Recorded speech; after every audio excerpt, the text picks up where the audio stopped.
যারা উচ্চ মাধ্যমিক পরীক্ষা দেবে 2025-26-এর যারা স্টুডেন্ট আছে, তাদের পরীক্ষার ক্ষেত্রে আনছে কঠোর একটা নিয়ম।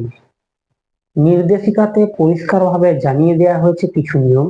সেই নিয়মগুলো সম্বন্ধে আজকে আলোচনা করব। পরীক্ষা কখন হয়, কি কি করা চলবে, কি কি করা চলবে না, এসব সমস্ত কিছুই আলোচনা করব। তাই ভিডিওটি প্রথম থেকে শেষ পর্যন্ত দেখো। ভিডিওটি ভালো লাগলে অবশ্যই একটি লাইক করো এবং সাবস্ক্রাইব করে আমাদের পাশে থাকো নিয়মিত, তাহলে আমি তথ্যগুলো তোমাদের দিয়ে যেতে পারবো। তাহলে প্রথমে আলোচনা করা যাক যে পরীক্ষার সময় কটা। নির্দেশিকাতে প্রথমেই বলে দেওয়া হয়েছে পরীক্ষার সময় 10টার থেকে 11টা 15।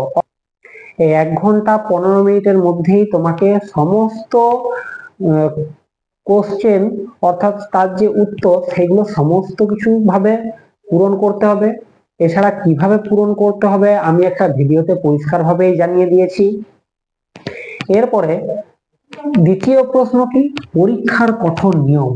পরীক্ষার ক্ষেত্রেও থাকছে কঠোর একটা নিয়ম।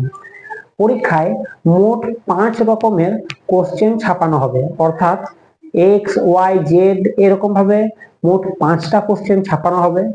আর বসানো হবে এস টাইপের, অর্থাৎ বেঞ্চে বসবে এরকম এরকম এরকম এরকম, অর্থাৎ এস এর মতন করে তোমাদের বসানো হবে।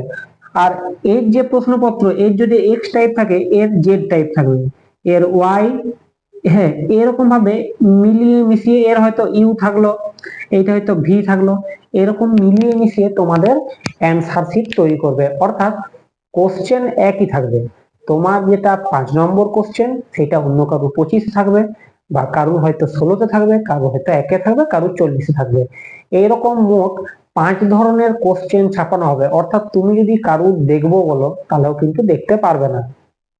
2 নম্বর নিয়ম যে ওই সময়ের মধ্যে তুমি ওয়াশরুমেও যেতে পারবে না। অর্থাৎ 1 ঘন্টা 15 মিনিটের মধ্যে যে পরীক্ষাটি হবে সেই পরীক্ষাটির মধ্যে তুমি প্রয়োজনে ওয়াশরুম পর্যন্ত যেতে পারবে না। যদি কারোর খুব এমার্জেন্সি থাকে তাহলে সেক্ষেত্রে বিবেচনা করা হতে পারে। এবং গার্ড দেওয়ার জন্য প্রাইমারি স্কুলের স্যারদেরও ডাকা হচ্ছে। অর্থাৎ এত গার্ড দেওয়া হবে যাতে কেউই না টুগলিফাই করতে পারে, অর্থাৎ টুগলি প্রথাটাকে সম্পূর্ণ বন্ধ করে দেওয়ার ব্যবস্থা করা হচ্ছে, যাতে কেউ কারুর না দেখতে পারে। এরপরে কেউ যদি টুগলি করতে গিয়ে ধরা পড়ে যায়, কেউ হয়তো অসুস্থ হয়ে পড়লো, এরপরে সেটা সংসদ কিভাবে বিচার করবে সেটাই দেখার। সেটা সম্বন্ধে কোনো নির্দেশিকা মানে নির্দেশিকা জানানো হয়নি। তবে ওএমআর শিটের ওপরে কোনো কিছুই লেখা চলবে না। অর্থাৎ তোমার হয়তো মন গেল যে একটি প্রশ্ন এরকম ভাবে রয়েছে, তুমি হয়তো এরকম ভাবে এটা এ দেয়া রয়েছে, তুমি ওকে পুরোটি এরকম ভাবে পূরণ করে দিতে হবে। তুমি যদি অর্ধেকটা পূরণ করো, এইটুকু যদি পূরণ করো, তাহলে সেটা কিন্তু বিবেচনা করা হবে না। এছাড়া তুমি ফাঁকা সময়ে বসে আছো, সেই ফাঁকা সময়ে তুমি ওএমআর শিটের উপর কিছু হয়তো লিখছো, কি নিজের নাম লিখে দিয়ে এলে বা কিছু লিখে দিয়ে এলে, সেক্ষেত্রে কিন্তু তোমার খাতাটা ক্যান্সেলও হতে পারে। এছাড়াও অনেক ক্ষেত্রে দেখা যায় যে ওএমআর শিটের উপরে অশ্লীল ভাষা লিখে দিয়ে আসে বা উল্টাপাল্টা অনেক কিছু লিখে দিয়ে আসে, সেইগুলো যদি করা হয় তাহলে সম্পূর্ণ কিন্তু খাতাটা ক্যান্সেল করা হবে। আর ক্লাস 11-এর পরীক্ষা কবে থেকে হবে? এইচএস এর যেদিন যেদিন পরীক্ষা আছে 3rd সেমিস্টারের, তোমাদেরও প্রথম সেমিস্টারটা সেই দিনেই হবে। আরেকটা কথা, যে তাহলে সময় কটার থেকে হবে না, ওদের যখন পরীক্ষা শেষ হয়ে যাবে, অর্থাৎ তোমাদের 1টার থেকে পরীক্ষা শুরু হবে। আর তোমাদের স্কুল থেকে যেহেতু প্রশ্নপত্র তৈরি করছে, তাই স্কুল থেকে তোমরা অনেকটাই সাপোর্ট পাবে। স্কুলে যেগুলো এখন পড়াচ্ছে সেগুলোতে গুরুত্ব দিবে।